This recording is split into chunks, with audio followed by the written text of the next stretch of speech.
හයි cheese දාන්න නැතුව cheese රසටම white sauce පාස්ටා එකක් හදාගන්න විදිය තමයි ඔන්න මම අද කියන්න යන්නේ. තියෙන්නේ මම අද පාවිච්චි කරන අමුද්‍රව්‍ය ටික. ඉස්සර වෙලාම මම ඉංග්‍රීසි සුදු ලුණු ටිකක් චොප් කරලා ගත්තා. කැරට් ලීස් කපලා ගත්තා. ඒ වගේම බිත්තරයක් ඕන, බටර් චුට්ටක් ඕන, පොල් තෙල්, ඒ වගේම ෆ්‍රෙෂ් මිල්ක්, තව ඕන මේකට පාන් පිටි චුට්ටකුත්. ඒ වගේම මේ පාස්ටා ටික මුලින්ම තම්බල තමයි මේක තියාගෙන තියෙන්නේ. ඔන්න දැන් මං යන්නේ එළවලු මිශ්‍රණය ටෙම්පරාදු කරගන්න. ඉස්සර වෙලාවම ඉඟුරු සුදු ලුණු ටික දාලා ඒ ටික ටෙම්පරාදු වුණාට පස්සේ මේකට ඔයාලා කපා ගන්න කැරට් ටික, ලීස් ටික එකතු කරගන්න.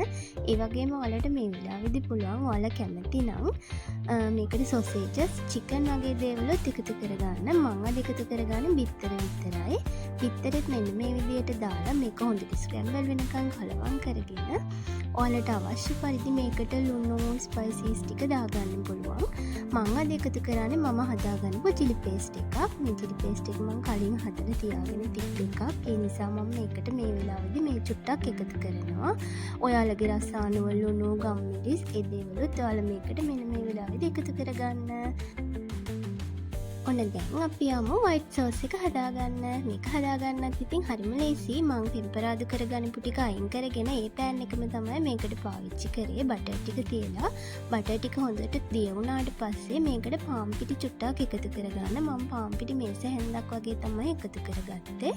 මේක එකතු කරගෙන මේක මෙන්න මේ විදියට සෝස් එකක් එනකම් ෆ්‍රෙෂ් මිල්ක් දාලා චුට්ටක් ගන්න බැටර් එකක් වගේ එනකම් මේක හදාගන්න. ඔයාලා මේකට ගම්මිරිස් චුට්ටකුයි ලුණු චුට්ටකුයි එකතු කරගන්න. එතකොට මේක තවත් රසයි. ඔයාලගේ රස අනුව ලුණු බලලා දාගන්න. මොකද කලින් අපි දාගත්තනේ ලුණු ටෙම්පරාදුවටත් අන්න ඒ නිසා. ඉතින් ඊට පස්සේ තඹ ගන්නපු පැස්ට් එක දාලා මේ විදියට කලවම් කරන්න විතරයි තියෙන්නේ. මේක හදන්න ඉතින් හරිම ලේසි. ඒ වගේම වැඩි වියදමක් යන්නෙත් නැහැ. චීස් නැතුව උනත් හැබැයි චීස් රසයටම මෙන්න මේ පැස්ට් එක කන්න පුළුවන්. ඔයාලත් හදලා බලන්නකෝ. මේ රෙසිපි එක හරිම ලේසි.